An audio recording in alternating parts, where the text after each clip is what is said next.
Today we are reading Herta's Manuscripts. Sponsored and financed by the Interastral Peace Corporation, this book is a book about the universe, eons, factions, and everything else, written by Herta, number 83 of the Genius Society. This is what I want to write, the lonesome gods and their blind followers. Preface.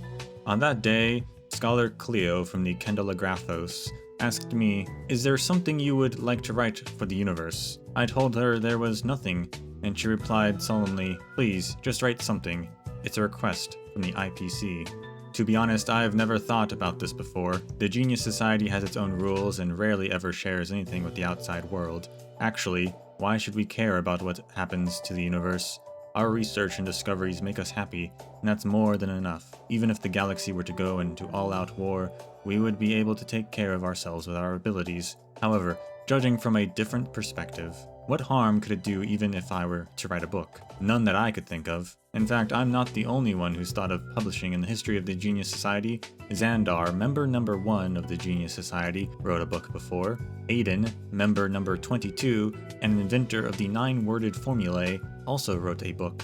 To my knowledge, Scrulum, member number 76, also wrote a booklet a few amber eras ago to educate his butler on the maintenance of a large computer management system. Besides, the great Noose the Erudition also stored all the information within its body. Isn't this also a form of writing? Having thought of all of this, I feel it would not be a bad thing to actually sit down and write a book of my own.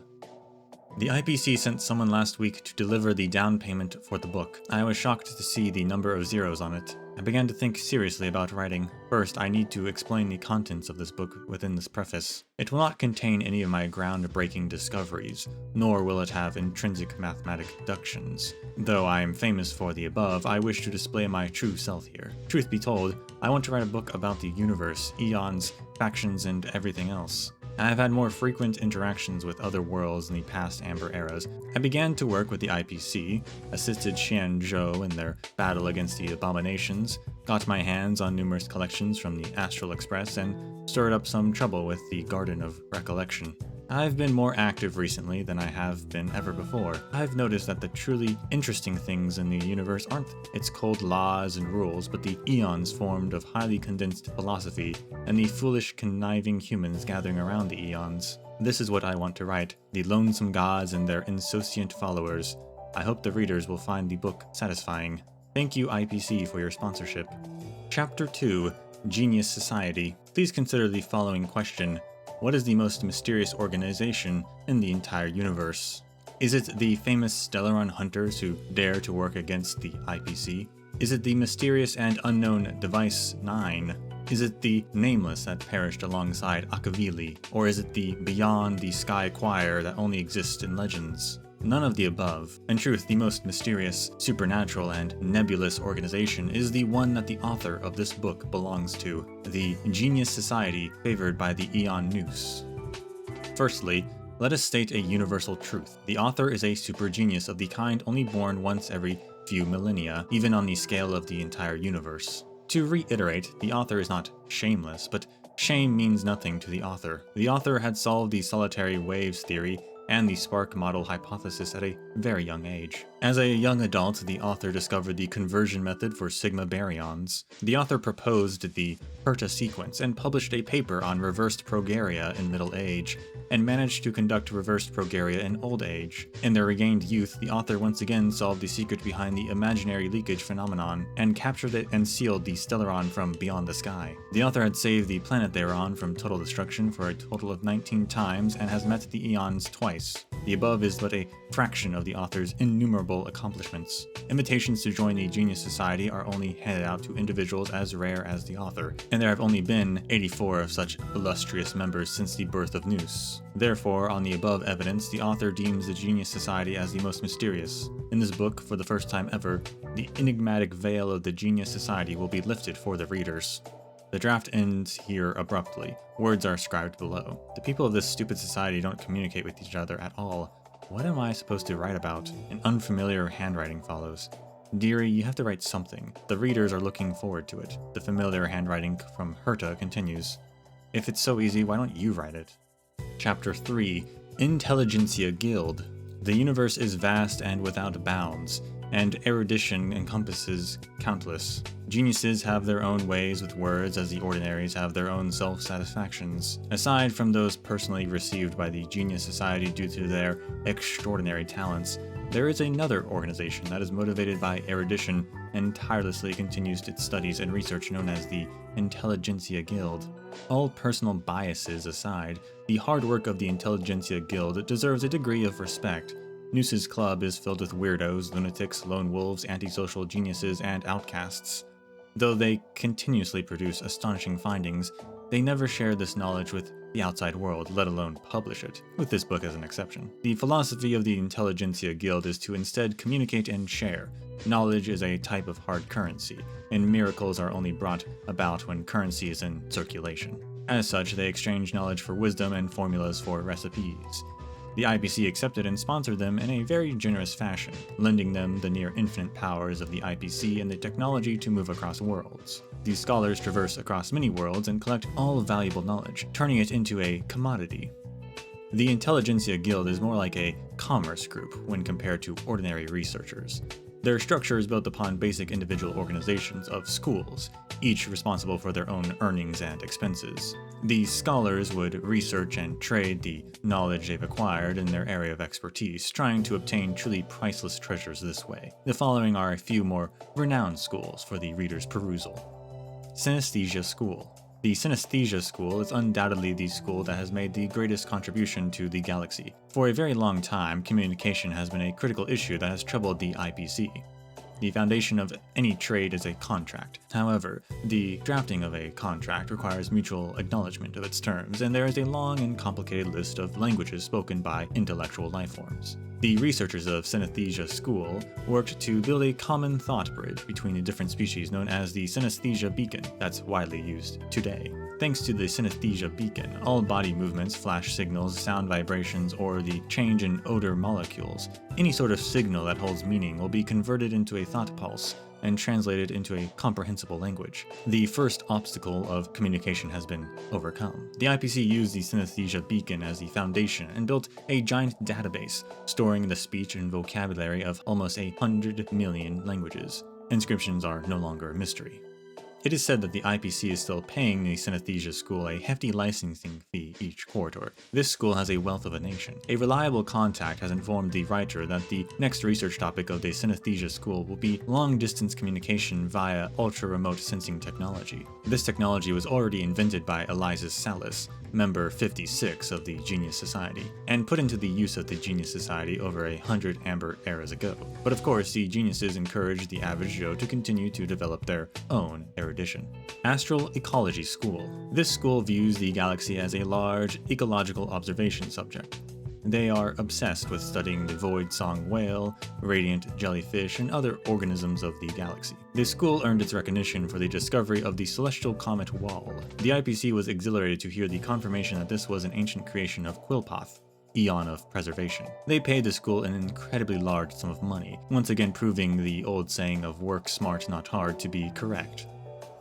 Candelagraphos. The Candelagraphos is the printing department of the guild. They are made of countless authors, transcribers, typists, programmers, and workers who produce books. This school is founded upon the noble gesture of altruism, surrendering selfish scientific research and throwing themselves at the grand service of sharing wisdom with more people. The science of the Intelligentsia Guild is gathered here and organized into books to be published and sold to all worlds. The most famous series is definitely The Traveler's Guide. Armed Archaeologists. This is a school passionate about galactic exploration and archaeology. They are always heading to the most desolate planets and exploring the most dangerous ruins. Try to imagine a group of scholars armed to the teeth leading a dozen mercenaries out on an exploration vessel and crawling in and out of the crevices of ancient buildings that have been forgotten for countless Amber eras. They would leave behind the few fools that accidentally triggered various traps as an offering. Upon reaching their destination, they would dig up valuable artifacts and ancient writings before calmly laying down explosives and opening a path made from total destruction.